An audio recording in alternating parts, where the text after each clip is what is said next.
Hi students, welcome to your new class. ഇന്നത്തെ ക്ലാസ്സിൽ നമുക്ക് second semester BCom degree examination കഴിഞ്ഞ വർഷം നടത്തിയ മാർക്കറ്റിംഗ് മാനേജ്മെൻറ്റിൻ്റെ ക്വസ്റ്റ്യൻ പേപ്പറാണ് ഇവിടെ തന്നിരിക്കുന്നത്. ഇനി വരാൻ പോകുന്ന സെക്കൻഡ് സെമസ്റ്റർ എക്സാമിന് വളരെ ഹെൽപ്ഫുൾ ആയിരിക്കും. അപ്പോൾ ജസ്റ്റ് അതിൻ്റെ ക്വസ്റ്റ്യൻ പേപ്പറും ആൻസർ കീയും കൂടി ഒന്ന് ഡിസ്കസ് ചെയ്യാമെന്ന് വിചാരിച്ചിട്ടാണ്. അപ്പോൾ അതിൽ 2.5 hours ആണ് എക്സാം ടൈം എന്ന് പറയുന്നത്. നിങ്ങൾക്ക് എല്ലാ ക്വസ്റ്റ്യനും അറ്റൻഡ് ചെയ്യാം. ഓരോ ക്വസ്റ്റ്യനും 2 മാർക്കാണ്. ഇതിൻ്റെ സീലിംഗ് എന്ന് പറയുന്ന ആദ്യത്തെ സെക്ഷനിൽ എത്ര നിങ്ങൾ എല്ലാ ക്വസ്റ്റ്യൻ എഴുതിയാലും മാക്സിമം നിങ്ങൾക്ക് കിട്ടുന്ന മാർക്ക് എന്ന് പറയുന്നത് 25 മാർക്കാണ്. അതിൽ first question what do you mean by differentiated marketing. Just നമുക്കിപ്പോൾ ക്വസ്റ്റ്യൻ ഒന്ന് പറഞ്ഞു പോവാം, അതിന് ശേഷം ഡീറ്റെയിൽ ആയിട്ട് അതിൻ്റെ കാര്യങ്ങൾ പറയാം. അപ്പോൾ എന്താണ് ഡിഫറൻഷിയേറ്റഡ് മാർക്കറ്റിംഗ്, അതേപോലെ കൺസ്യൂമർ ബിഹേവിയർ ഡിഫൈൻ ചെയ്യാൻ ചോദിച്ചിട്ടുണ്ട്. എയ്വ്സ് ഡ്രോപ്പിംഗ് എന്താണെന്നുള്ള തേർഡ് ക്വസ്റ്റ്യൻ ചോദിച്ചാൽ വാട്ട് ഈസ് എയ്വ്സ് ഡ്രോപ്പിംഗ്.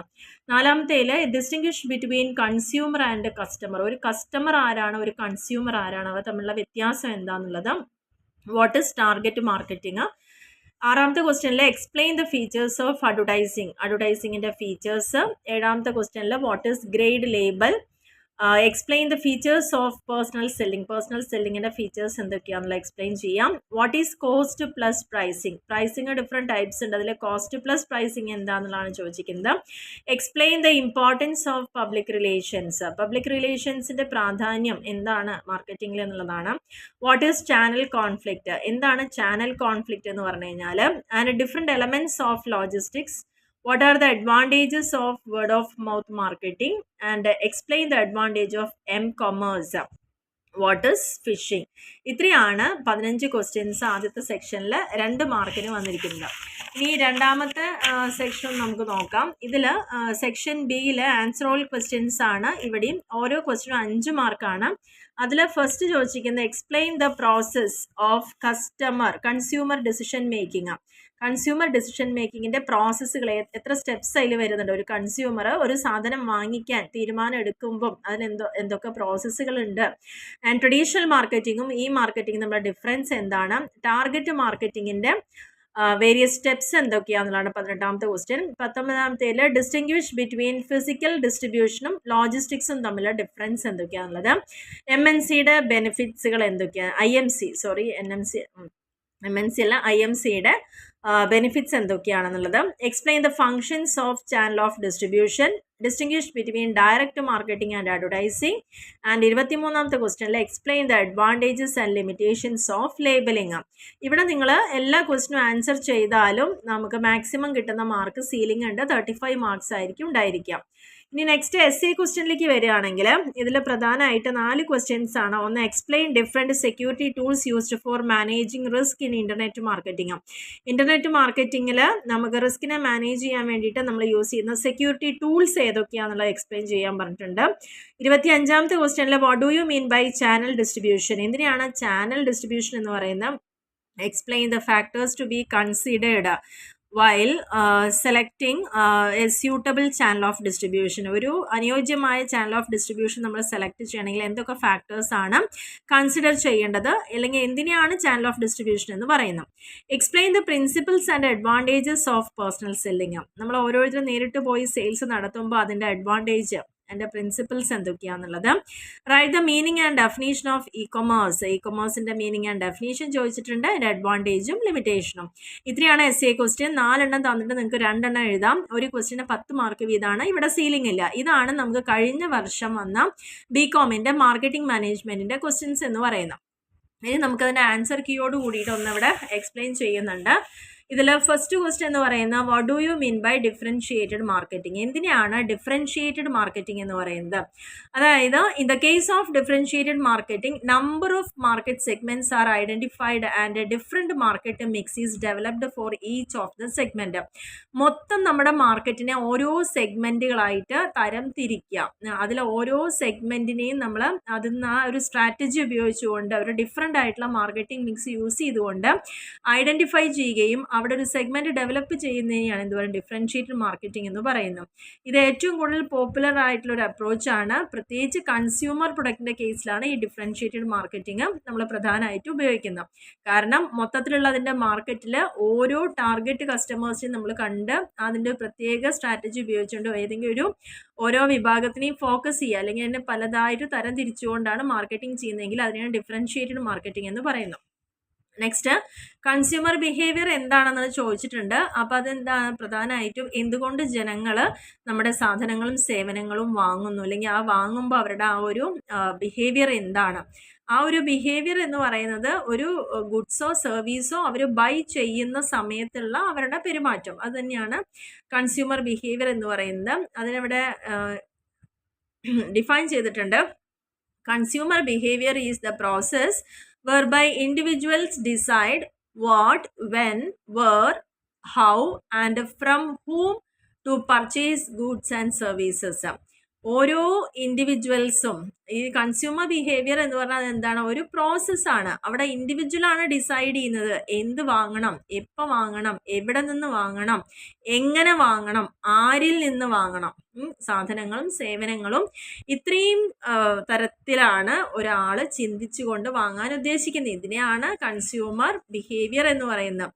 അപ്പോൾ നമുക്കതിനെ കൃത്യമായിട്ട് പറയാം എന്തുകൊണ്ട് ജനങ്ങൾ ഈ പ്രൊഡക്റ്റ് വാങ്ങുന്നു, വാട്ട് ദേ ബൈ, ഹൗ, എങ്ങനെ വാങ്ങുന്നു, എപ്പോഴൊക്കെയാണ് ഈ പ്രൊഡക്റ്റിന് ഡിമാൻഡ് ഉള്ളത്, എന്തുകൊണ്ട് ഇവർ ഈ പ്രൊഡക്റ്റും സർവീസും വാങ്ങുന്നു, ഉപയോഗിക്കുന്നു. അപ്പോൾ ചുരുക്കി പറഞ്ഞു കഴിഞ്ഞാൽ കൺസ്യൂമർ ബിഹേവിയർ എന്ന് പറഞ്ഞു കഴിഞ്ഞാൽ കൺസ്യൂമേഴ്സ് അവരുടെ പർച്ചേസ് ഡെസിഷൻ, അവരുടെ നീഡ്സ് മീറ്റ് ചെയ്യാൻ എങ്ങനെയൊക്കെയാണ് ഒരു തീരുമാനം എടുക്കുന്നത്, അതിനെ തന്നെയാണ് കൺസ്യൂമർ ബിഹേവിയർ എന്ന് പറയുന്നത്.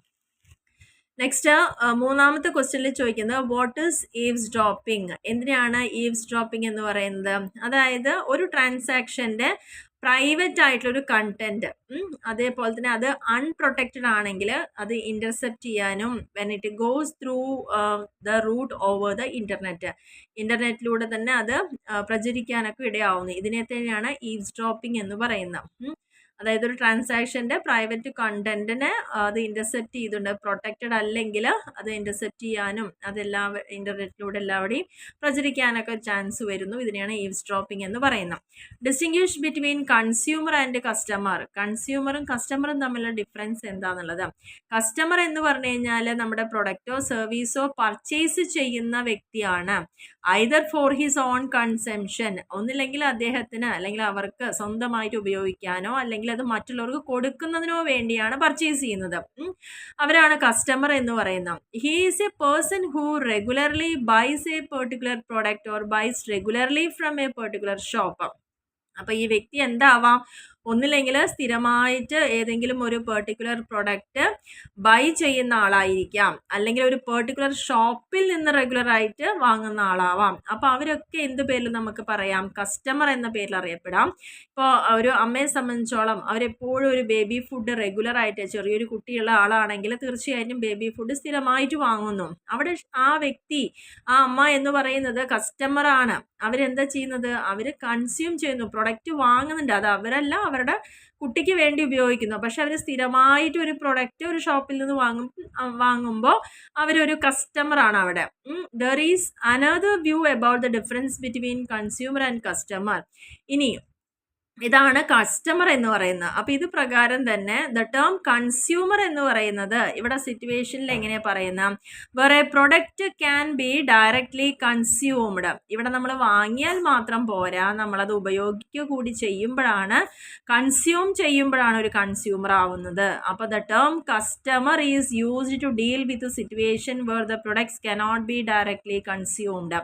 കസ്റ്റമറും കൺസ്യൂമറും തമ്മിൽ എളുപ്പത്തിൽ നമുക്ക് ഡിഫറൻഷിയേറ്റ് ചെയ്യാം. കസ്റ്റമർ എന്ത് ചെയ്യുന്നേ ഉള്ളൂ, വാങ്ങുന്നേ ഉള്ളൂ, ഉപയോഗിക്കുന്നില്ല. കൺസ്യൂമർ എന്ന് പറയുമ്പോൾ വാങ്ങുകയും ഉപയോഗിക്കുകയും ചെയ്യുമ്പോഴാണ് അത് കൺസ്യൂമർ ആവുന്നത്. We are consumers of food and drugs but customers in case of garments, durables, cars etcetera. ഏറ്റവും നല്ല എക്സാമ്പിൾ നമ്മൾ തന്നെയാണ്. ഫുഡ് ഐറ്റംസും ഡ്രഗ്സും അതെല്ലാം നമ്മൾ തന്നെയാണ് ഉപയോഗിക്കുന്നത്. അപ്പം നമ്മൾ അതിൻ്റെയൊക്കെ കൺസ്യൂമേഴ്സ് ആണ്. പക്ഷേ ഗാർമെൻറ്റ്സും ഡ്യൂറബിളും കാർസും ഒക്കെ വാങ്ങുന്നത് നമ്മൾ ഉപയോഗിക്കണമെന്നില്ല. അപ്പം അതുകൊണ്ട് അവിടെ നമ്മൾ ആരാണ്, കസ്റ്റമറാണ് എന്നുള്ളതാണ് പറയുന്നത്.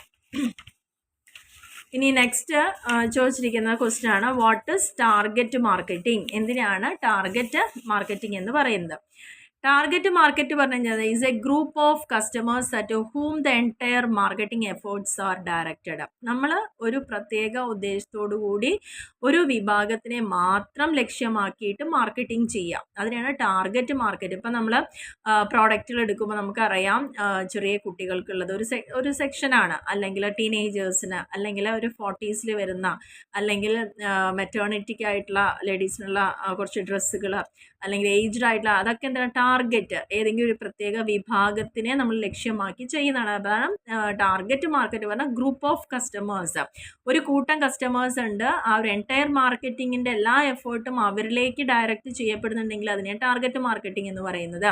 Specific group of buyers on whose needs and wants a company focuses its marketing efforts.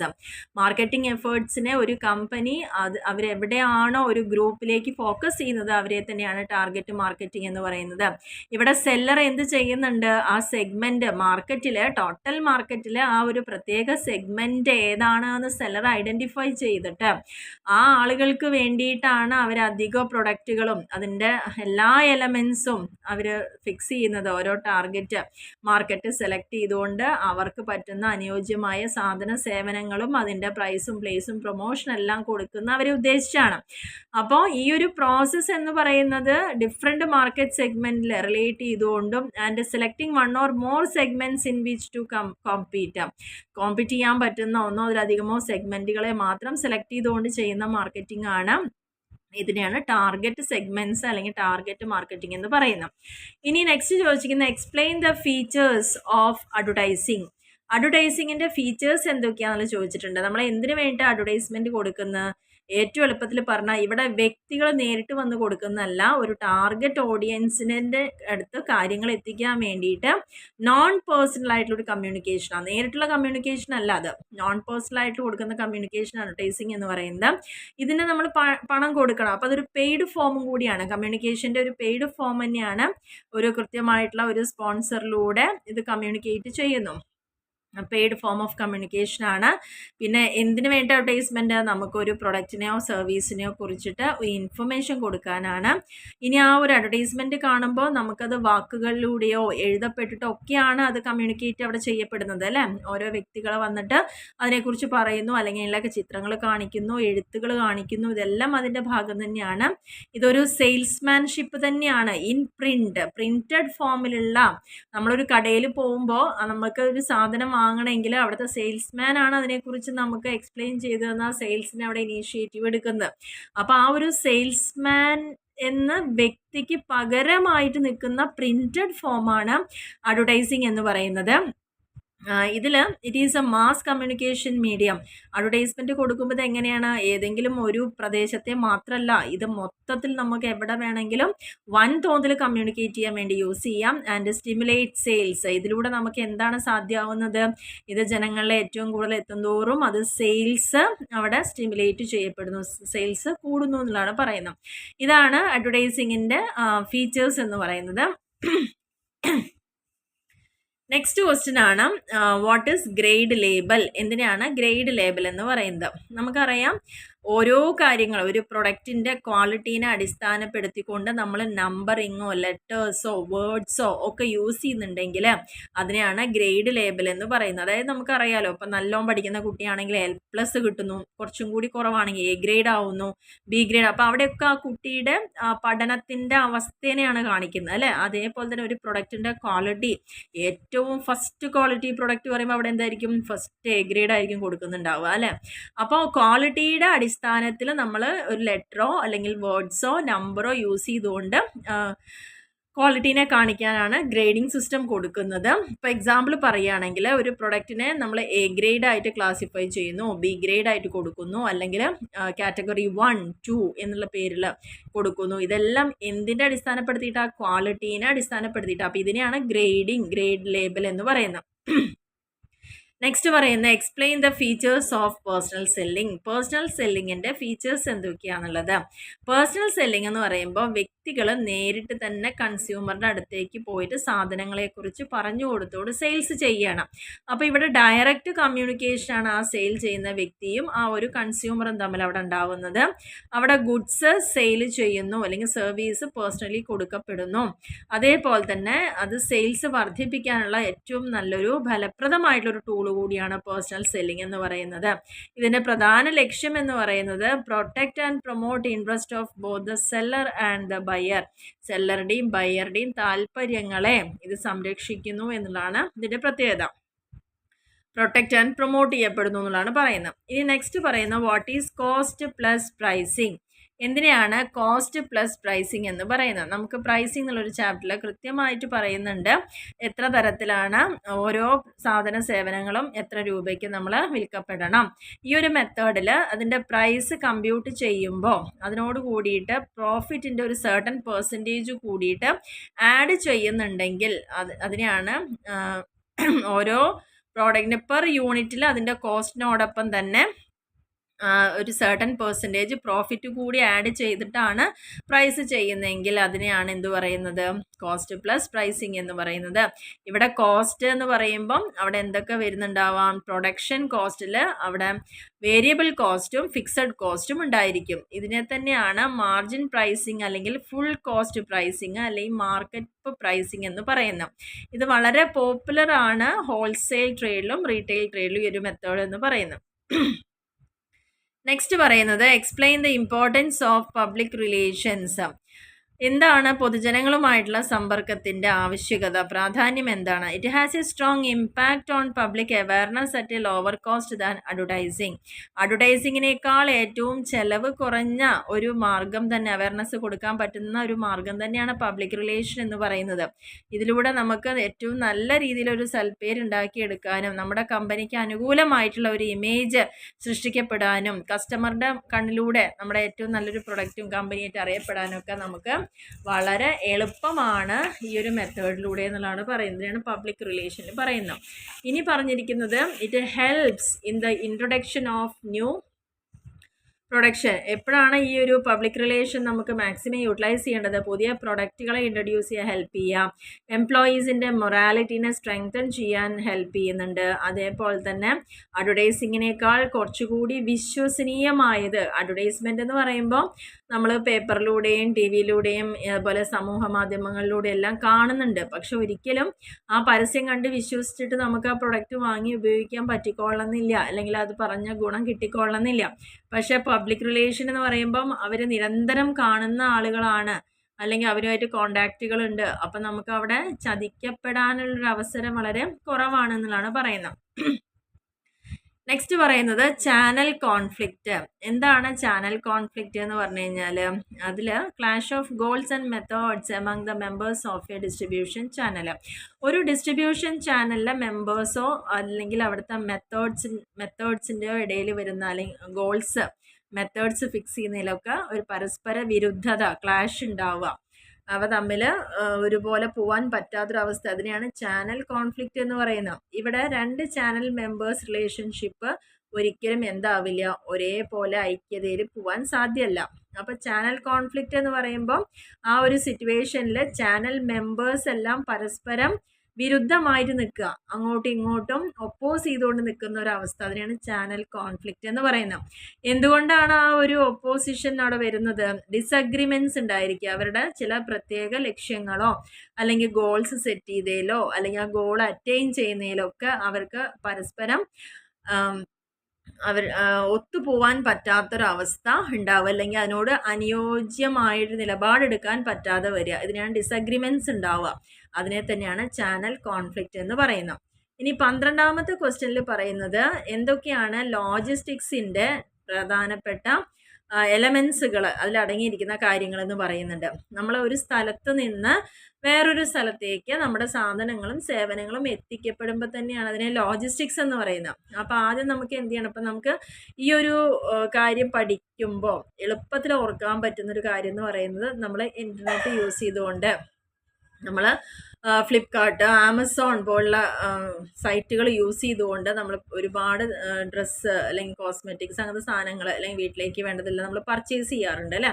അത് തന്നെയാണ്, അത് ഒരുപാട് ദൂരത്തു നിന്നാണ് നമുക്ക് ഇങ്ങോട്ട് വരുന്നത്, അല്ലാണ്ട് തൊട്ടടുത്തൊരു ഷോപ്പിൽ നിന്നല്ല നമുക്ക് ഇങ്ങോട്ട് കിട്ടുന്നത്. അപ്പോൾ ഇതിന് നമ്മൾ എന്തൊക്കെ ഘടകങ്ങൾ ഇവിടെ നടക്കുന്നുണ്ട്. കാരണം ആദ്യം നമ്മൾ ഒരു സാധനം സെലക്ട് ചെയ്ത് നമുക്ക് ഇഷ്ടപ്പെടുമ്പോൾ ഓർഡർ കൊടുക്കുന്നു. അപ്പോൾ ഫസ്റ്റ് സ്റ്റേജ് എന്താണ്? ഓർഡർ പ്രോസസ്സ് ചെയ്യുക എന്നുള്ളതാണ്. ഓർഡർ കൊടുക്കുമ്പോൾ തന്നെ നമുക്ക് ഇന്നത്തെ കാലത്ത് എല്ലാവർക്കും അറിയണം, എല്ലാവരും ഓൺലൈൻ പർച്ചേസ് ചെയ്യുന്ന ആളുകളായിരിക്കും മെജോറിറ്റിയും. അതുകൊണ്ട് തന്നെ ഒരു സ്മാർട്ട് ഫോൺ ഉണ്ടാവുക, നമ്മുടെ ഗൂഗിൾ പേ ആയിട്ട് കണക്റ്റഡ് ആയിരിക്കുക, പേയ്മെൻറ്റ് കൊടുക്കുന്നത്, പിന്നെ ക്യാഷ് ഓൺ ഡെലിവറി ഉണ്ട്, പലതരത്തിലുള്ള സിസ്റ്റംസ് ഉണ്ട് അവൈലബിൾ ആയിരിക്കുന്നത്. നമുക്ക് സാധനങ്ങൾ നമ്മൾ ഉദ്ദേശിക്കുന്ന കാര്യങ്ങൾ കണ്ടു കഴിഞ്ഞാൽ നമ്മൾ ഓർഡർ കൊടുക്കുന്നു. അതിനുശേഷം ആ ഓർഡർ കിട്ടിയ സാധനം ഡയറക്റ്റ് നമ്മുടെ കയ്യിലേക്കല്ല എത്തുന്നുണ്ടാവുക. ചിലപ്പോൾ ഒക്കെ അത് എന്ത് ചെയ്യുന്നുണ്ടാവാം, പല സ്ഥലങ്ങളിലേക്ക് അവർ കയറ്റി അയച്ച് അവിടെ നിന്നായിരിക്കും അടുത്തൊരു സ്റ്റേജ് അവിടെ സ്റ്റാർട്ട് ചെയ്യുന്നുണ്ടാവുക. അപ്പോൾ അവിടെ എന്തിൻ്റെ ഉപയോഗം വരുന്നു? വെയർ ഹൗസിങ്, ബൾക്കായിട്ട് സാധനങ്ങൾ സൂക്ഷിക്കുന്ന സ്ഥലമാണ് വെയർ ഹൗസിങ് എന്ന് പറയാം. അവിടെ എത്തിയതിന് ശേഷം ഇൻവെൻട്രി കൺട്രോൾ, അവിടെ എത്രത്തോളം സാധനങ്ങളുണ്ട്, അതിനെയൊക്കെ എങ്ങനെ കൺട്രോൾ ചെയ്യണം, എന്തൊക്കെ കാര്യങ്ങൾ വേണം, എപ്പോഴൊക്കെ കൊടുത്തയക്കണം, അങ്ങനെ അതുമായി ബന്ധപ്പെട്ട് വരുന്ന കുറേ കാര്യങ്ങൾ. പിന്നെ അവിടുന്ന് ട്രാൻസ്പോർട്ടേഷൻ നമുക്ക് ആവശ്യമാണ് എത്തിച്ചു കൊടുക്കുന്നതിന് വേണ്ടി. പിന്നെ ഡിസ്ട്രിബ്യൂഷൻ ചാനൽ ഏതെങ്കിലും യൂസ് ചെയ്തുകൊണ്ട് എത്തുന്നു. അപ്പോൾ ഇതൊക്കെയാണ് ലോജിസ്റ്റിക്സിലെ പ്രധാനപ്പെട്ട എലമെൻറ്റ്സ് എന്ന് പറയുന്നത്. ഇനി അടുത്ത ക്വസ്റ്റ്യനിൽ പറയുന്ന what are the advantages of word of mouth marketing. Word of mouth marketing എളുപ്പത്തിൽ നമുക്ക് മനസ്സിലാവും. വേർഡ് ഓഫ് മൗത്ത് നമ്മൾ വായ കൊണ്ട് പ്രചരിപ്പിക്കുക. വായ കൊണ്ട് പ്രചരിപ്പിക്കുക എന്ന് പറയുമ്പോൾ ഏറ്റവും എളുപ്പമാണ്. നമ്മളൊരു പുതിയ ഷോപ്പ് തുറക്കുന്നു, അവിടെ പോകുന്നു, സാധനങ്ങൾ വാങ്ങുന്നു, നമുക്ക് വളരെ ഇഷ്ടപ്പെടുന്നു. വന്ന ഉടനെ തന്നെ നമ്മൾ എന്ത് ചെയ്യുന്നു? നമ്മുടെ കൂട്ടുകാരോടും കുടുംബക്കാരോടും എല്ലാം ഇതിനെക്കുറിച്ച് സംസാരിക്കുന്നു. ആ ബ്രാൻഡ് അല്ലെങ്കിൽ അതിനെക്കുറിച്ചുള്ള പ്രൊഡക്റ്റിൻ്റെ ക്വാളിറ്റിയെക്കുറിച്ചൊക്കെ പറയുന്നു. അങ്ങനെ നമ്മളിലൂടെ അത് പ്രചരിക്കുകയാണ്. അങ്ങനെ ഒരു സ്ഥാപനവും സേവനവും അവിടെ ഉണ്ടെന്ന് 10 പേര് അറിയപ്പെടുന്ന ഒരു അവസ്ഥയെ തന്നെയാണ് വേർഡ് ഓഫ് മൗത്ത് എന്ന് പറയുന്നത്. ഇത് സോഷ്യൽ മീഡിയ ആയിരിക്കാം, it can be in the product reviews കൊടുക്കുക. സോഷ്യൽ മീഡിയ വഴിയൊക്കെ ഇപ്പോൾ ഒരുപാട് പേര് പ്രൊഡക്റ്റ് യൂസ് ചെയ്യുമ്പോൾ അതിൻ്റെ റിവ്യൂ കൊടുക്കുന്നുണ്ട്. അതൊക്കെ വേർഡ് ഓഫ് മൗത്ത് ആണ്. Essentially it can be anywhere. അപ്പോൾ വേർഡ് ഓഫ് മൗത്ത് മാർക്കറ്റിംഗ് എന്ന് പറഞ്ഞാൽ എൻകറേജ് ചെയ്യുക. നമ്മൾ ഒരുപാട് കമ്പനിയെക്കുറിച്ചോ അതിൻ്റെ പ്രൊഡക്റ്റുകളെക്കുറിച്ചൊക്കെ ധാരാളം പ്രോത്സാഹനം കൊടുത്തുകൊണ്ട് ഒരുപാട് പേരിലേക്ക് എത്തിക്കുക. അല്ലെങ്കിൽ ഈ ഒരു മാർക്കറ്റിംഗ് എന്ന് പറയുന്നത് പീപ്പിൾ അല്ലെങ്കിൽ making the people talk favourably about the product of A company. കമ്പനിയുടെ പ്രൊഡക്റ്റിന് അനുയോജ്യമായ രീതിയിൽ ജനങ്ങളിലേക്ക് സംസാരിച്ചുകൊണ്ട് എത്തിച്ചു കൊടുക്കാൻ, റെക്കമെൻഡ് ചെയ്യുക പ്രൊഡക്റ്റ്. ഞാനിത് യൂസ് ചെയ്തു, എനിക്കിതിങ്ങനെ എളുപ്പമായി മാറി, അല്ലെങ്കിൽ എനിക്കിത് വളരെ ആപ്റ്റായി തോന്നി, അപ്പോൾ നിങ്ങളും യൂസ് ചെയ്യണം എന്ന് പറയുമ്പോൾ ഇതേ പ്രോബ്ലംസ് ഉള്ള ആളുകൾ കാണുമ്പോൾ അവരത് റെക്കമെൻഡ് ചെയ്യപ്പെടുകയും വാങ്ങി യൂസ് ചെയ്യുകയും അതുവഴി കമ്പനിക്ക് അവിടെ സെയിൽസും ഒരു വിശ്വാസ്യതയൊക്കെ കിട്ടുന്നു. ഇതന്നെയാണ് വേർഡ് ഓഫ് മൗത്ത് മാർക്കറ്റിംഗ് എന്ന് പറയുന്നത്. Next, explain the advantages of m commerce. എം-കൊമേഴ്സിൻ്റെ അഡ്വാൻറ്റേജ് എന്തൊക്കെയാണെന്നുള്ളത്. മൊബൈൽ കൊമേഴ്സ് ആണ് എം-കൊമേഴ്സ് എന്ന് പറയുന്നത്. അത് വൈഡർ റീച്ചാണ്, കോസ്റ്റ് വളരെ കുറവാണ്, നമുക്ക് വളരെ കൺവീനിയൻ്റ് ആണ്, സൗകര്യപ്രദമായിട്ട് തന്നെ ഉപയോഗിക്കാൻ പറ്റുക, അത് ആക്സസ് ചെയ്യാൻ വളരെ എളുപ്പമാണ്, കണക്ടിവിറ്റി വളരെ ഈസിയാണ്, പേഴ്സണലൈസേഷൻ ഉണ്ടായിരിക്കും, ആൻഡ് ടൈം എഫിഷ്യൻ്റ്, വളരെ അധികം തന്നെ സമയം അധികം അതായത് ടൈം കൺസ്യൂമിങ് അല്ല, എളുപ്പത്തിൽ തന്നെ കാര്യങ്ങൾ എത്തിച്ചു കൊടുക്കാൻ സാധിക്കുന്നതാണ്. ഇത്രയാണ് എം-കൊമേഴ്സിൻ്റെ അഡ്വാൻറ്റേജ് എന്ന് പറയുന്നത്. ഇനി 15ാമത്തെ ക്വസ്റ്റ്യനിൽ വാട്ട് ഈസ് ഫിഷിംഗ്. എന്തിനാണ് ഫിഷിംഗ് എന്ന് പറയുന്നത്? It is A specialised form of online identity theft. നമ്മൾ പല കാര്യങ്ങളും ഓൺലൈനിൽ ചെയ്യുമ്പോൾ അവിടെ ആ ഒരു ഐഡൻറ്റിറ്റി തന്നെ കളവ് സംഭവിക്കാൻ അല്ലെങ്കിൽ മോഷ്ടിച്ചു കൊണ്ടുപോകാനുള്ള സാധ്യത കൂടുതലാണ്. കാരണം ഓരോരുത്തരുടെ വ്യക്തിപരമായ വിവരങ്ങളെ ഓൺലൈൻ സൈറ്റിലൂടെ അവർ ബിസിനസ്സിൻ്റെ പ്രധാനപ്പെട്ട കാര്യങ്ങളെല്ലാം അവർ തട്ടിയെടുക്കുന്നതിനെയാണ് എന്ത് പറയുന്നത്, അല്ലെങ്കിൽ മോഷ്ടിച്ചെടുക്കുന്നതിന് എന്ത് പറയുന്നത്, ഫിഷിംഗ് എന്ന പേരിൽ അറിയപ്പെടുന്നത്. കാരണം ഇതിൽ പറഞ്ഞത് പേഴ്സണൽ ഡീറ്റെയിൽസ് ഒക്കെ അവർ കളക്ട് ചെയ്യണം ഓൺലൈനിലൂടെ ത്രൂ പല സൈറ്റും ഇമെയിൽസ് ഒക്കെ വെച്ചുകൊണ്ട് നല്ലൊരു ബിസിനസ്സിൻ്റെ വേണ്ടപ്പെട്ട പ്രധാനപ്പെട്ട രേഖകളെല്ലാം അവർ ഹാക്ക് ചെയ്തെടുക്കുക, തട്ടിയെടുത്ത് കൊണ്ടുപോകുക. അതിനെ തന്നെയാണ് ഫിഷിംഗ് എന്ന് പറയുന്നത്. ഇനി സെക്ഷൻ ബിയിലത്തെ ക്വസ്റ്റ്യൻസ് കൂടി ഒന്ന് ഡിസ്കസ് ചെയ്യാം. അതിൽ വരുന്ന കാര്യങ്ങൾ ജസ്റ്റ് ഒന്ന് പറയാം. Explain the process of consumer decision making. Consumer decision മേക്കിങ്ങിൻ്റെ പ്രോസസ്സ് എന്താണെന്ന് ഇവിടെ പറയുന്നുണ്ട്. അപ്പോൾ അതിന് 5 സ്റ്റെപ്സ് ഇവിടെ പറഞ്ഞിരിക്കുന്നത്. First, recognition of unsatisfied need. ആദ്യം നമുക്ക് പ്രോബ്ലം റെക്കഗ്നൈസ് ചെയ്യണം. എന്താണ് കൺസ്യൂമർ ഒരു ഡിസിഷൻ എടുക്കുമ്പോൾ നമ്മുടെ ആക്ച്വലി നമുക്ക് ഒരു പ്രൊഡക്റ്റ് വാങ്ങാൻ ഉദ്ദേശിക്കുന്നുണ്ടെങ്കിൽ എന്ത് വേണം, എൻ്റെ പ്രശ്നം എന്താണ്, ആ പ്രശ്നം സാറ്റിസ്ഫൈ ചെയ്യാനാണല്ലോ ഞാൻ ആ പ്രൊഡക്റ്റ് വാങ്ങേണ്ടത്. അപ്പോൾ ഫസ്റ്റ് നമ്മൾ ചെയ്യേണ്ടത് പ്രോബ്ലം എന്താണെന്നുള്ളത്, അല്ലെങ്കിൽ നമ്മളിപ്പോഴും തൃപ്തരല്ലെങ്കിൽ അതിൻ്റെ കാരണം എന്താണെന്ന് നോക്കുക. അപ്പോൾ ഓരോ വ്യക്തികളുടെയും കാരണങ്ങൾ ഡിഫറെൻ്റ് ആയിരിക്കും. അപ്പോൾ അവരുടെ ആ ഒരു പ്രശ്നം എന്താണെന്ന് അറിയുക എന്നുള്ളതാണ് ആദ്യത്തെ സ്റ്റേജ് വരുന്നത്. രണ്ടാമത്തത്, അത് അറിഞ്ഞു കഴിഞ്ഞാൽ അതിനുള്ള സൊല്യൂഷൻസ് നമ്മൾ നോക്കുകയാണ്. അപ്പോൾ നമുക്ക് അതിന് സൊല്യൂഷൻസ് ഒരുപാട് നമുക്ക് ചിലപ്പോൾ കിട്ടാം. 1, 2, 3 മാർഗ്ഗങ്ങൾ നമുക്ക് അവിടെ കിട്ടുന്നു. അപ്പോൾ ആ വാണ്ടും അതൊക്കെ അറിഞ്ഞു കഴിഞ്ഞാൽ കൺസ്യൂമേഴ്സ് അതിൻ്റെ ഇൻഫർമേഷന് വേണ്ടി സെർച്ച് ചെയ്യാൻ തുടങ്ങും. അപ്പോൾ ഒരുപാട് ഓൾട്ടർനേറ്റീവ്സ് നമുക്ക് അവൈലബിൾ ആയിരിക്കും. അതേപോലെ തന്നെ അതായി കഴിഞ്ഞ് കഴിഞ്ഞാൽ, അപ്പോൾ നമുക്കറിയാം, എക്സാമ്പിൾ നമ്മൾ ഭയങ്കര ദാഹിച്ച് നിൽക്കുന്ന ഒരു സമയത്ത് നമ്മൾ ആദ്യം നോക്കുന്നത് ഒരു ജ്യൂസ് അല്ലെങ്കിൽ ഒരു വെള്ളം കുടിക്കാനാണ് നോക്കുന്നത്. അപ്പോൾ നമ്മുടെ ആവശ്യം അവിടെ തേഴ്സ്റ്റാണ്. അപ്പോൾ ലെമൺ ജ്യൂസ് കുടിക്കുക എന്നുള്ളതാണ് നമ്മൾ, എന്നാലേ സാറ്റിസ്ഫൈഡ് ആവുന്നുള്ളൂ. അപ്പോൾ നമുക്കറിയാം ആ ഒരു നീഡിനെ അവിടെ സാറ്റിസ്ഫൈ ചെയ്യുക. അപ്പോൾ ഓൾട്ടർനേറ്റീവ്സ് അവിടെ കിട്ടി. ഇനി ഒരുപാട് ഓൾട്ടർനേറ്റീവ്സ് ഉണ്ടെങ്കിൽ നമ്മൾ അതിൽ ഇവാലുവേഷൻ നടത്തും. ഇൻഫർമേഷൻസ് നമുക്ക് കിട്ടിക്കഴിഞ്ഞ് കഴിഞ്ഞാൽ അതിൽ ഓരോ കാര്യങ്ങളുടെയും ഗുണങ്ങളും ദോഷങ്ങളും ഒക്കെ നമ്മൾ നോക്കിയിട്ടാണ് ഫൈനലി നമ്മളൊന്ന് ഫിക്സ് ചെയ്യുന്നത്. എങ്ങനെ ഫിക്സ് ചെയ്യുന്നത്, നമ്മൾ പല പ്രൊഡക്റ്റുകൾ, പല ബ്രാൻഡുകൾ, അതിൻ്റെ ആട്രിബ്യൂട്ട്സ്, പ്രൈസ്, ക്വാളിറ്റി, ഡ്യൂറബിലിറ്റി ഒക്കെ നോക്കിയിട്ട് നമ്മളൊന്ന് അവിടെ സെലക്ട് ചെയ്യും. എന്നിട്ട് നമ്മൾ വാങ്ങാനുള്ള തീരുമാനം അവിടെ എടുക്കുന്നു. പർച്ചേസ് ഡിസിഷൻ എടുക്കുകയാണ് അവിടെ ചെയ്യുന്നത്. അപ്പോൾ ഇത് എങ്ങനെയാണ് എന്നില്ലെങ്കിൽ 1 of the 3, നെയിമിലി ഒന്നില്ലെങ്കിൽ നമ്മൾ വാങ്ങില്ല. ഇത്രയും കാര്യങ്ങൾ നോക്കിക്കഴിഞ്ഞാൽ ചിലപ്പോൾ കംപ്ലീറ്റ് ആയി നമ്മളവിടെ ഒഴിവാക്കും. അല്ലെങ്കിൽ ബൈയിങ് ലേറ്റർ, പിന്നെ വാങ്ങാമെന്നൊരു തീരുമാനം എടുക്കും. അല്ലെങ്കിൽ അത് ഇപ്പോൾ വാങ്ങാമെന്നൊരു, അങ്ങനെ 3 തരത്തിലാണ് പർച്ചേസ് ഡിസിഷൻ എടുക്കുന്നത്.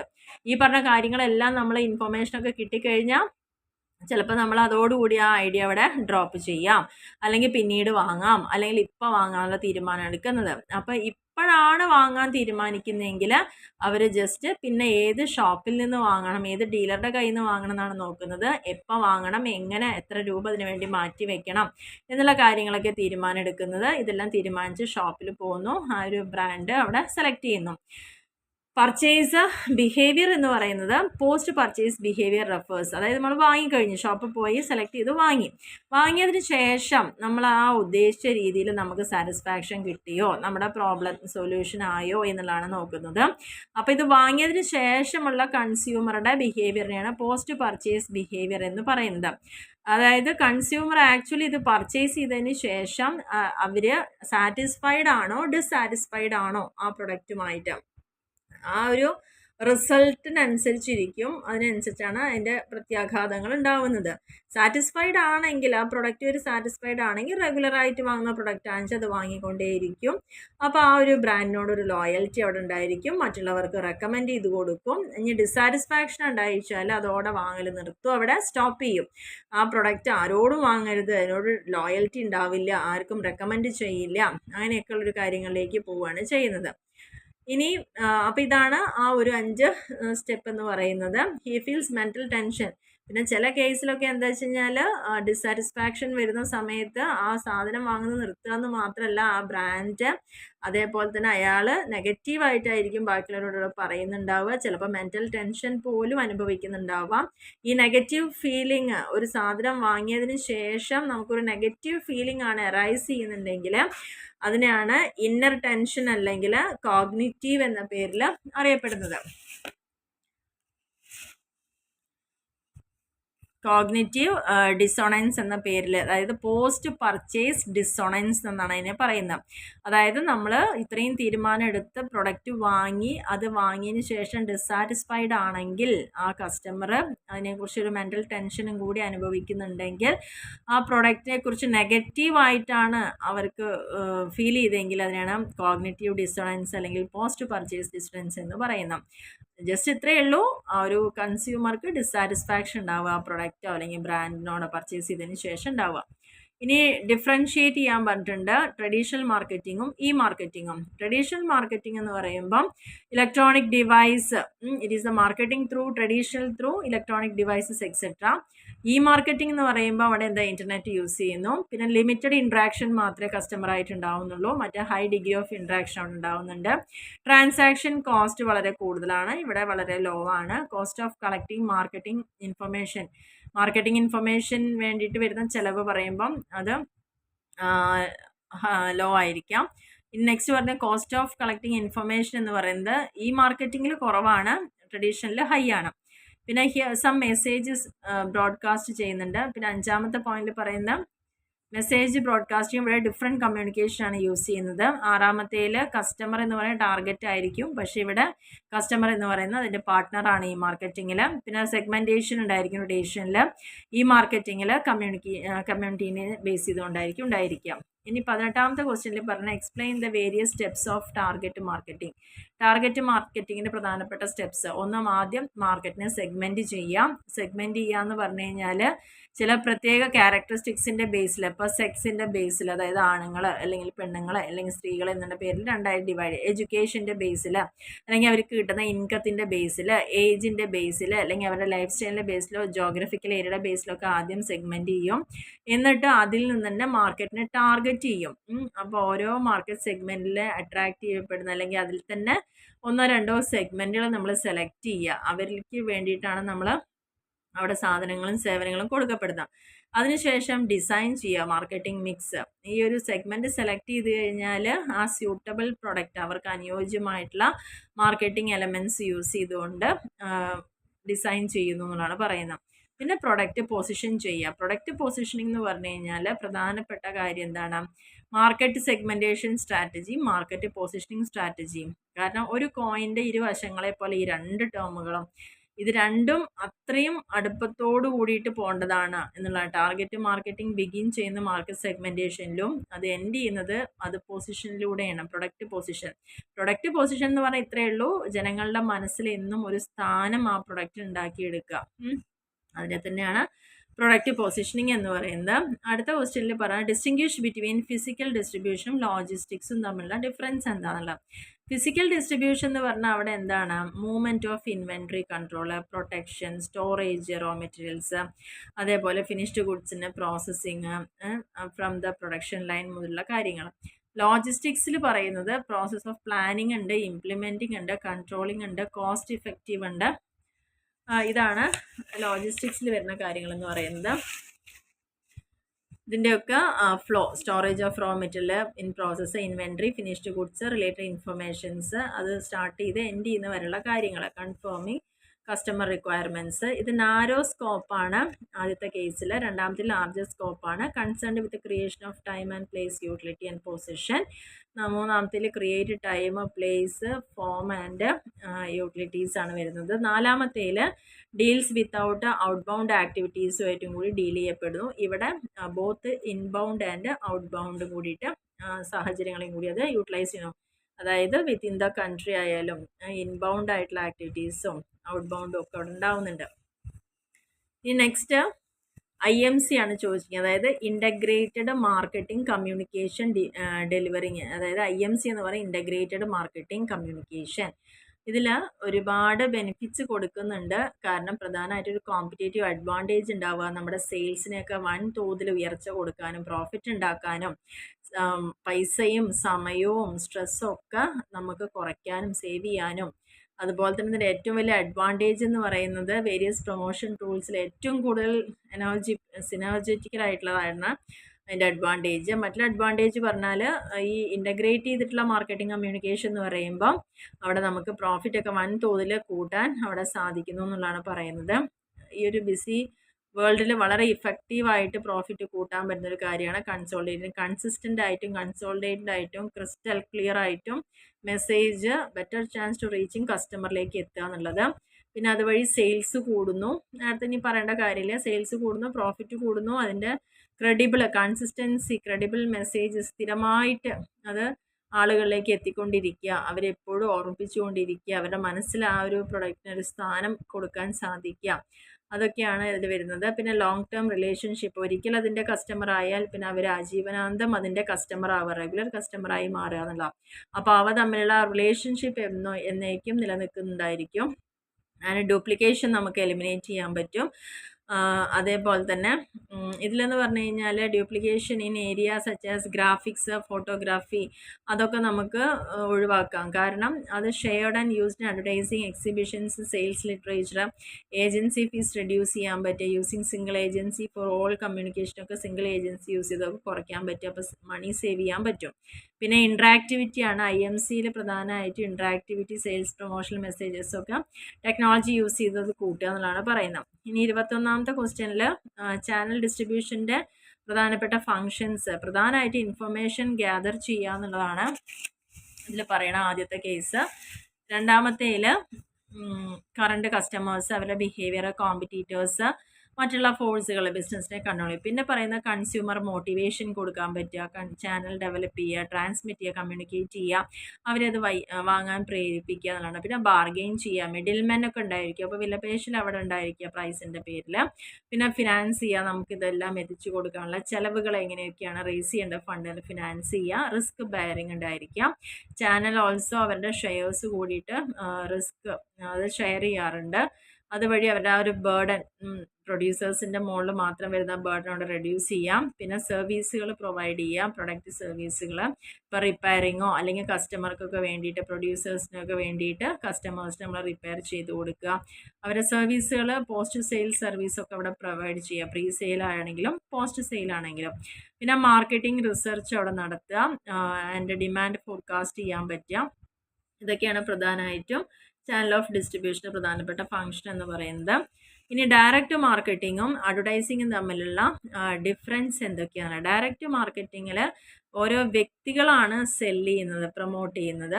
ഇവിടെ മാസ്സായിട്ടാണ്. അഡ്വർടൈസ്മെൻറ്റ് എന്ന് പറഞ്ഞാൽ ഒരുപാട് ആളുകളിലേക്ക് ഒരേ സമയം എത്തുകയാണ്. പക്ഷേ ഡയറക്റ്റ് മാർക്കറ്റിങ്ങിൽ ഇത് ആരോടാണോ സംസാരിക്കുന്നത് അവരെ മാത്രം പോയി കാണുമ്പോൾ അവിടെ ആ പേഴ്സൺ ടു പേഴ്സൺ ആണ് അവിടെ ആവുന്നത്. One can build personal relation with each consumer. ഓരോ കൺസ്യൂമറും ഒരു പേഴ്സണൽ റിലേഷൻ അവിടെ കീപ്പ് ചെയ്യുക എന്നുള്ളതാണ്. It cannot build personal relation. അഡ്വർടൈസിങ്ങിൽ ഒരിക്കലും ഇപ്പോൾ നമ്മൾ TV കാണുമ്പോൾ ഒരുപാട് അഡ്വർടൈസ്മെൻറ്റ് വരുന്നുണ്ട്, പക്ഷേ നമ്മളും ആ കമ്പനിയായിട്ട് അവിടെ ഒരു റിലേഷൻ അവിടെ ഉണ്ടാവുന്നില്ല എന്നുള്ളതാണ്. Market controls the product until delivery. Direct മാർക്കറ്റിങ്ങിൽ അവർ വന്ന കാര്യങ്ങൾ പറഞ്ഞ് പ്രൊഡക്റ്റ് കൊടുക്കുന്നവരേക്ക് ആ മാർക്കറ്റർ തന്നെയാണ് കൺട്രോൾ ചെയ്യുന്നത്. പക്ഷേ ഇവിടെ എന്ന് പറയുമ്പോൾ മാർക്കറ്റർ മേ ലോസ് കൺട്രോൾ. അങ്ങനെ ഒരു പ്രൊഡക്റ്റിന് മുകളിൽ കൺട്രോൾ ഒന്നും അവർക്ക് ഉണ്ടാവുന്നില്ല എന്നാണ്. കാരണം ഡിസ്ട്രിബ്യൂഷൻ ചാനലിലൂടെയാണ് അത് പ്രൊഡക്റ്റ് മൂവ് ചെയ്യുന്നത്.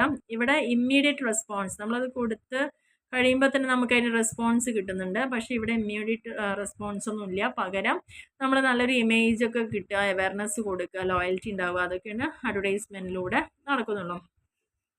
പിന്നെ പറയുന്ന explain the advantages and limitations of labelling. Labelling നമ്മൾ ചെയ്യുകയാണെങ്കിൽ അതിൻ്റെ പർപ്പസ് എന്താണ്, അതിൻ്റെ ഗുണം എന്താ, ദോഷം എന്താണെന്നൊക്കെ ചോദിക്കുന്നുണ്ട്. നമുക്കറിയാം എന്തിനാ ലേബൽ ചെയ്യുന്നത്. ഒരു വ്യക്തിന് ഇപ്പം നമുക്ക് എന്തിനാ പേരിടുന്നത്, നമ്മൾ ഇന്ന ആളാണെന്ന് വേർതിരിച്ചറിയാനാണ്. അപ്പം നമ്മൾ ഹൈപ്പർ മാർക്കറ്റിലൊക്കെ പോകുമ്പോൾ ഒരുപാട് പ്രൊഡക്റ്റുകളുണ്ട്. നമ്മൾ ഓടിച്ചെന്ന് നമുക്ക് ഇഷ്ടമുള്ള പ്രൊഡക്റ്റ് എടുക്കുന്നത് എങ്ങനെയാണ്, അതിൻ്റെ ആ പാക്കേജിങ്, കളറിങ്, പേര്, അങ്ങനെ പല കാര്യങ്ങളാണ് ഒന്നിനിൽ നിന്ന് വേറൊന്നിൽ നിന്ന് നമുക്ക് വേർതിരിച്ചറിയാൻ സാധ്യമാവുന്നത്. അപ്പോൾ അതുകൊണ്ട് തന്നെ ലേബലിങ്ങിൻ്റെ പ്രധാന ഫംഗ്ഷനും ആ പ്രൊഡക്റ്റ് ബ്രാൻഡ് അല്ലെങ്കിൽ പ്രൊഡക്റ്റോ ബ്രാൻഡിനൊക്കെ ഐഡൻറ്റിഫൈ ചെയ്യാൻ സഹായിക്കുന്നു. പ്രൊഡക്റ്റ് ഡിസ്ക്രിപ്ഷൻ ഉണ്ടായിരിക്കും, അതെങ്ങനെയാണ്, അതിൻ്റെ ഇൻഫർമേഷൻസ് എല്ലാം അതിലുണ്ടായിരിക്കുക. ആ പ്രൊഡക്റ്റിനെ ഗ്രേഡ് അതിൽ കാണിച്ചിട്ടുണ്ടായിരിക്കും. അതേപോലെ തന്നെ പ്രൈസ് എന്താണെന്നുള്ളത് അതിലുണ്ടായിരിക്കും. അത് എന്താണ്, which cannot be varied by the സെല്ലേഴ്സിന് ഒരിക്കലും എന്ത് ചെയ്യാൻ പറ്റില്ല, മാറ്റങ്ങൾ കൊണ്ടുവരാൻ പറ്റില്ല. അഡ്വർടൈസ്മെൻറ്റിനെ ഹെൽപ്പ് ചെയ്യുന്നു എന്നൊക്കെയാണ് അതിൻ്റെ അഡ്വാൻറ്റേജ് പറയുന്നത്. ഡിസഡ്വാൻറ്റേജ് എന്ന് പറയുന്നത് no use of both illiterate. ഇപ്പോൾ എന്ത് കാണിച്ചാലും എഴുത്തും വായന അറിയാത്ത ഒരാളെ സംബന്ധിച്ചോളം ലേബലിംഗ് കൊണ്ടൊരു ഗുണമില്ല. അതേപോലെ തന്നെ ഇങ്ങനെയൊക്കെ ചെയ്യണമെങ്കിൽ നല്ല ചിലവാണ്. അപ്പോൾ ആ ഒരു കോസ്റ്റൊക്കെ അവിടെ ഇൻക്രീസ് ആവും. പിന്നെ ഇത് ഇഫക്റ്റീവ് ആവുന്നത് എപ്പോഴും ഒരു സ്റ്റാൻഡർഡൈസേഷൻ ആവശ്യമാണ് എന്നുള്ള ഘട്ടത്തിൽ മാത്രമാണ് ഈ ലേബലിംഗ് കൊണ്ടുള്ള ഗുണം അവിടെ പൂർണ്ണമായിട്ട് കിട്ടുന്നുള്ളൂ. ഇതൊക്കെയാണ് ഇതിൻ്റെ ഡിസഡ്വാൻറ്റേജ് എന്ന് പറയുന്നത്. ഇനി നമുക്ക് സെക്ഷൻ സിയിലേക്ക് പോവാം. എസ് എ ക്വസ്റ്റ്യൻ ആണ്. 4 എസ് എ ക്വസ്റ്റ്യൻ അവിടെ ചോദിച്ചത്. അതിൽ 24ാമത്തെ ക്വസ്റ്റ്യൻ ചോദിച്ച explain different security tools used for managing risk in internet marketing നമ്മൾ ചെയ്യുമ്പോൾ അതിൽ എന്തൊക്കെ തരത്തിലെ റിസ്കുകളുണ്ട്, എങ്ങനെയൊക്കെ അത് മാനേജ് ചെയ്യുക എന്നുള്ളതാണ് പറയുന്നത്. അപ്പം അതിൽ നമുക്കറിയാം ഒരുപാട് ത്രെഡ്സ്, ഒരുപാട് ഭീഷണികൾ നമ്മൾ ഇൻ്റർനെറ്റിലൂടെ പ്രചരിക്കപ്പെടുന്നുണ്ട്. അങ്ങനത്തെ ത്രെഡ് എന്ന് പറയുമ്പോൾ വൈറസുകൾ ഉണ്ടാവും, വോംസ് ഉണ്ടാവും, ട്രോജൻസ്, ഹാക്കേഴ്സ്, ഡിനയൽ ഓഫ് സർവീസുകൾ, സ്നിഫേഴ്സ്, ഇൻഫർമേഷൻ തെഫ്റ്റ് ഒക്കെ ഉണ്ടാവാനുള്ള ചാൻസ് ഉണ്ട്. അപ്പോൾ ഇതെല്ലാം ഇൻറ്റേർണൽ ത്രെഡ്സ്, ചിലപ്പം ഈ ബാക്ക് ഡോർസ് വഴി അല്ലെങ്കിൽ സ്റ്റാഫിൻ്റെ കയ്യിൽ നിന്ന് തന്നെ ഇത്തരത്തിലുള്ള ത്രെഡ്സ് ഉണ്ടായിരിക്കാം. ചിലത് സോഫ്റ്റ്വെയർ ടെക്നോളജിയായി ബന്ധപ്പെട്ട് വരുന്ന പ്രശ്നങ്ങളായിരിക്കാം. അപ്പോൾ ഒരു ബിസിനസ് എൻ്റർപ്രൈസിന് ടെക്നോളജി യൂസ് ചെയ്തുകൊണ്ട് തന്നെ കുറച്ചും കൂടി ട്രസ്റ്റ് ഇൻഫ്രാസ്ട്രക്ചർ ഉപയോഗിച്ചുകൊണ്ട് അതിൻ്റെ ഫുൾ അഡ്വാൻറ്റേജ് ഇൻ്റർനെറ്റിൽ എടുക്കാൻ സാധിക്കുന്നു എന്നുള്ളതാണ് പറയുന്നത്. അപ്പോൾ അതിന് വേണ്ട മെത്തേഡ്സ് എന്തൊക്കെയാണെന്ന് പറയുന്നത്. ഒന്ന് ആൻറ്റി വൈറസ് പ്രോഗ്രാംസുകൾ. ആൻറ്റി വൈറസ് പ്രോഗ്രാം പറയുമ്പോൾ ഏറ്റവും മോസ്റ്റ് ക്രിട്ടിക്കൽ എലമെൻ്റ് ആണ് internet security system anti virus സോഫ്റ്റ്വെയറുകൾ. ഇപ്പോൾ ഒരു ഓർഗനൈസേഷൻ അവർക്ക് അപ് ടു ഡേറ്റ് ആയിട്ട് ആൻറ്റി വൈറസ് സോഫ്റ്റ്വെയർ ഇല്ലെങ്കിൽ അവർ പൊതുവേ പ്രശ്നത്തിൽ പെടുകയാണ് ചെയ്യുന്നത്.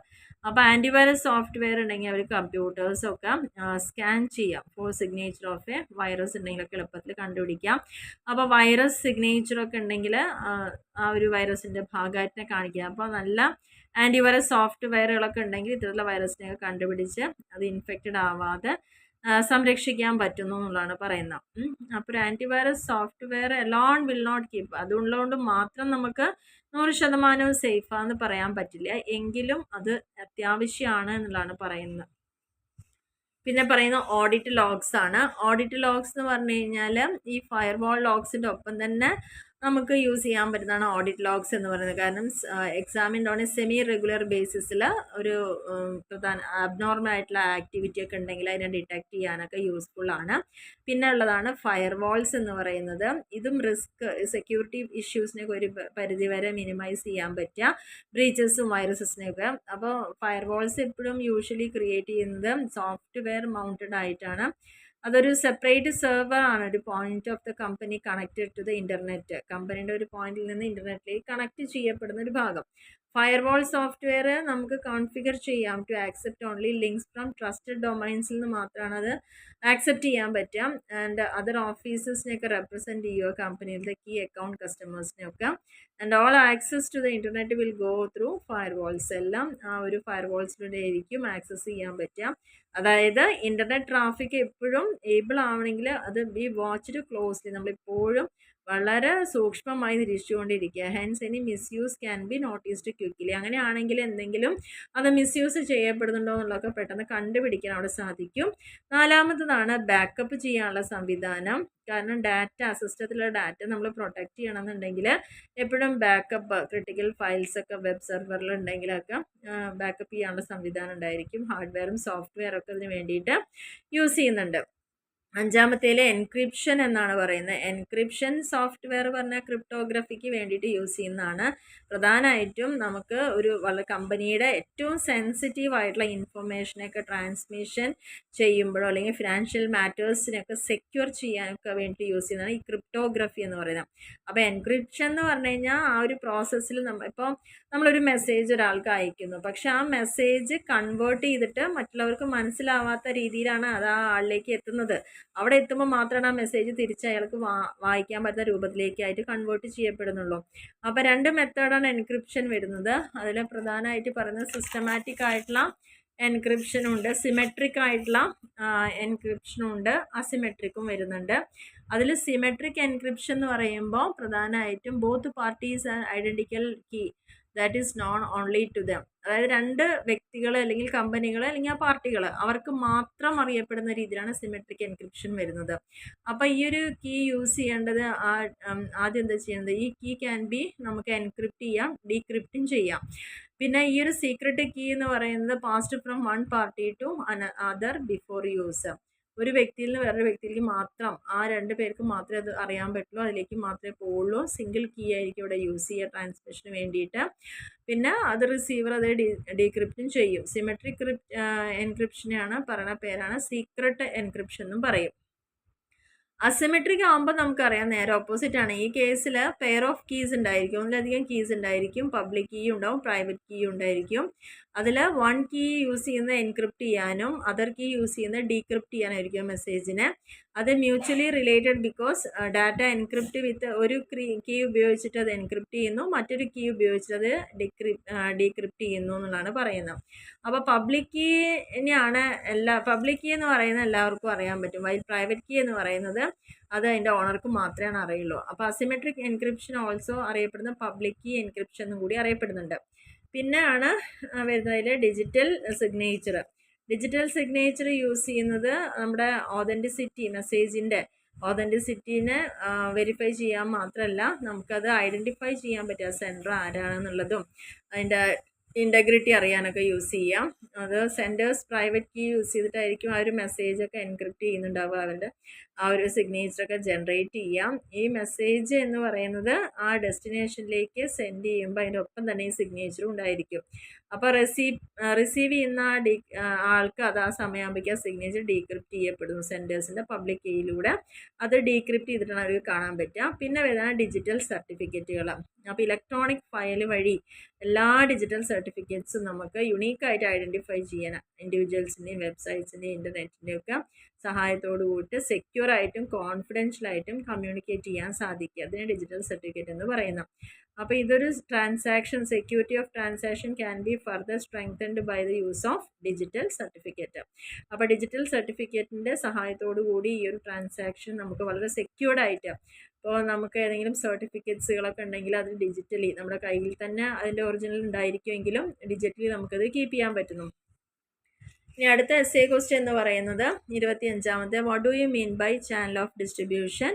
അതിൻ്റെ ഫാക്ടേഴ്സ്. ഒരു ചാനൽ ഓഫ് ഡിസ്ട്രിബ്യൂഷൻ സെലക്ട് ചെയ്യുമ്പോൾ ശ്രദ്ധിക്കേണ്ട കാര്യം, ചാനൽ എന്ന് പറഞ്ഞു കഴിഞ്ഞാൽ എന്താ, ഒരു ഫ്രഞ്ച് വേർഡ് നിന്നാണ് വന്നത്, കനാൽ.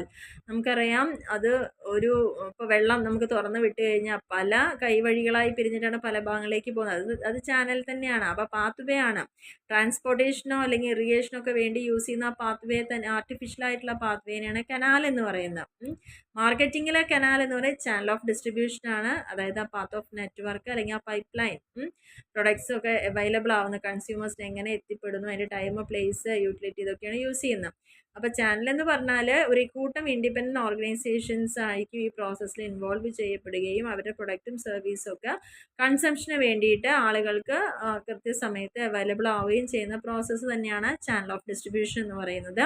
നമ്മളൊരു ചാനൽ ഓഫ് ഡിസ്ട്രിബ്യൂഷൻ സെലക്ട് ചെയ്യുമ്പോൾ ശ്രദ്ധിക്കേണ്ട കാര്യങ്ങൾ എന്തൊക്കെയാണെന്ന് ഒരുപാട് ഫാക്ടേഴ്സ് ഇവിടെ കൺസിഡർ ചെയ്യണം എന്നുള്ളതാണ് പറയുന്നത്.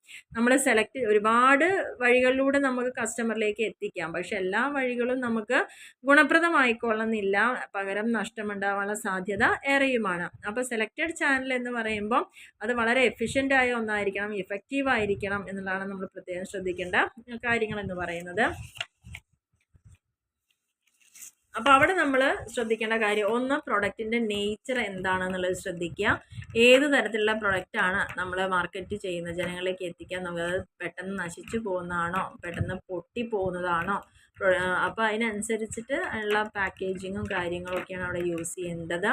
അപ്പോൾ അതിനനുസരിച്ച് സ്പീഡ് മൂവ്മെൻ്റ് ആയിരിക്കും. പെട്ടെന്ന് കേടാവുന്നൊക്കെയാണെന്ന് വെച്ചാൽ അത്രയും പെട്ടെന്ന് അവരിലേക്ക് എത്തേണ്ടതായിരിക്കാം.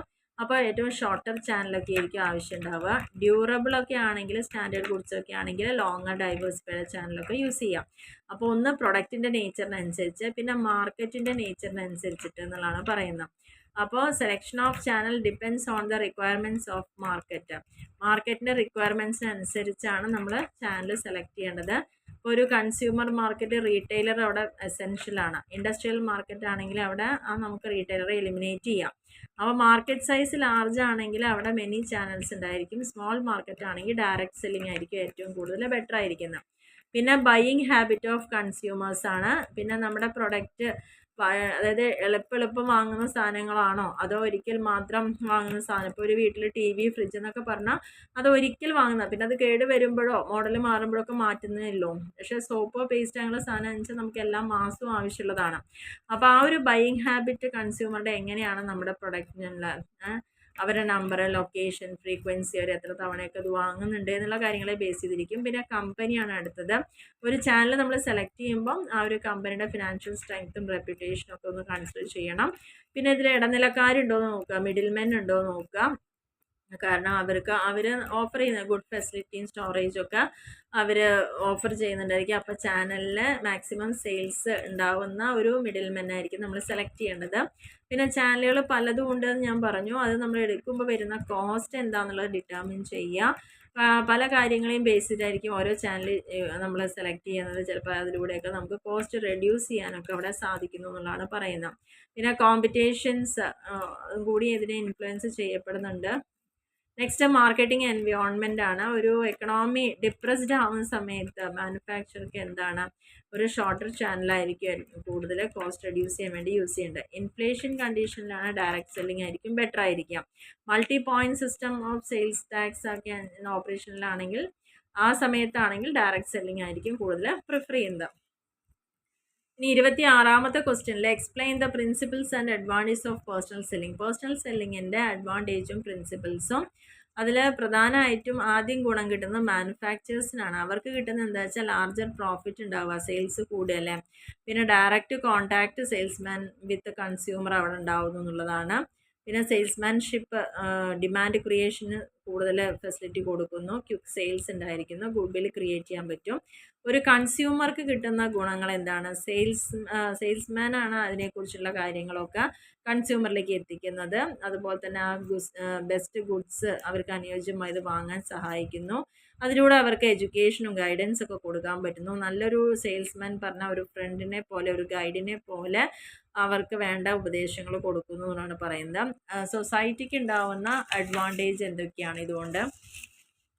സെയിൽസ്മാൻഷിപ്പ് ഇൻക്രീസ് ചെയ്യുക ബിസിനസ് ആക്ടിവിറ്റിയിൽ, അതുവഴി എംപ്ലോയ്മെൻറ്റ് ഓപ്പർച്യൂണിറ്റി കൂടുന്നു, ഒരു ഇൻകം കൂടുന്നു, വെൽഫെയർ കൂടുന്നു. Perception of education, salesmanship create demand for luxurious and comforts, കൂടുതൽ demand. Thus it raises the standard of living of the society, അതുവഴി ആളുകളുടെ ജീവിത നിലവാരം അവിടെ കൂടുന്നു. It gives an attractive career to large number of ambitious young men and women. ഇനി ഇതിൻ്റെ പ്രത്യേകത എന്ന് പറയുന്നത് കൂടുതലായിട്ട് ആളുകൾക്ക് ജോലി സാധ്യത അവിടെ കൂടുന്നു എന്നുള്ള. Number of ambitious young men, എപ്പോഴും തൊഴിലില്ലായ്മ പ്രശ്നത്തിൽ വൻ തോതിൽ നമുക്ക് മാറ്റം കൊണ്ടുവരാൻ പറ്റും. പേഴ്സണൽ സെല്ലിങ്ങിൻ്റെ പ്രിൻസിപ്പിൾ എന്ന് പറയുന്നത് പ്രധാനമായിട്ടും 5 പ്രിൻസിപ്പിൾസ്. ഒന്ന് പ്രൊഫഷണലിസം ആണ്, negotiation, relationship marketing, company and product knowledge, marketing, customer knowledge. അപ്പോൾ അതിൽ പ്രൊഫഷണലിസം എന്ന് പറഞ്ഞു കഴിഞ്ഞാൽ അവിടെ പ്രധാനമായിട്ടും നമ്മൾ എത്തിപ്പെടുന്ന മേഖലയിൽ നമ്മൾ മികച്ച ഒരാളാക്കി മാറ്റുക, അതിന് വേണ്ട ട്രെയിനിങ്ങും ഡെവലപ്മെൻറ്റ് പ്രോഗ്രാംസ് കൊടുത്തുകൊണ്ട് ആ ഒരു സെയിൽസ് പേഴ്സണെ അവരുടെ കരിയറിൻ്റെ ഏറ്റവും ടോപ്പിലേക്ക് എത്തിക്കുക എന്നുള്ള ലെവലിലേക്കാണ് പ്രൊഫഷണലിസം കൊണ്ടുവരുന്നത്. നെഗോഷിയേഷൻ എന്ന് പറഞ്ഞു കഴിഞ്ഞാൽ അവിടെ 2 പാർട്ടികൾ തമ്മിൽ ഒരു എഗ്രിമെൻറ്റിൽ എത്തിച്ചേരുകയും വിലയുടെ വിവരത്തിൽ അവർ ഒരു ടേംസ് ആൻഡ് കണ്ടീഷൻസ് ഒക്കെ വെച്ചുകൊണ്ട് അവർ ഒരു ബിസിനസ്സിലേക്ക് നീങ്ങുന്നൊരവസ്ഥ നെഗോഷിയേറ്റ് ചെയ്യുക, വ്യാപാരം ഉറപ്പിക്കുക. അപ്പോൾ നല്ലൊരു സെയിൽസ്മാൻ വിൻ ചെയ്യുന്നത് order without making deep concessions and allowances, ഒരുപാട് കൺസെഷനും അലവൻസും കൊടുക്കാതെ തന്നെ അവർക്ക് ഡീലിംഗ് നടത്താൻ പറ്റുക എന്നുള്ളതാണ്. അപ്പോൾ പ്രൊഫഷണൽ ആയിട്ടുള്ള സെയിൽസ് പേഴ്സൺ എപ്പോഴും വേണ്ടത് extensive training in sales and negotiated techniques ആണ്.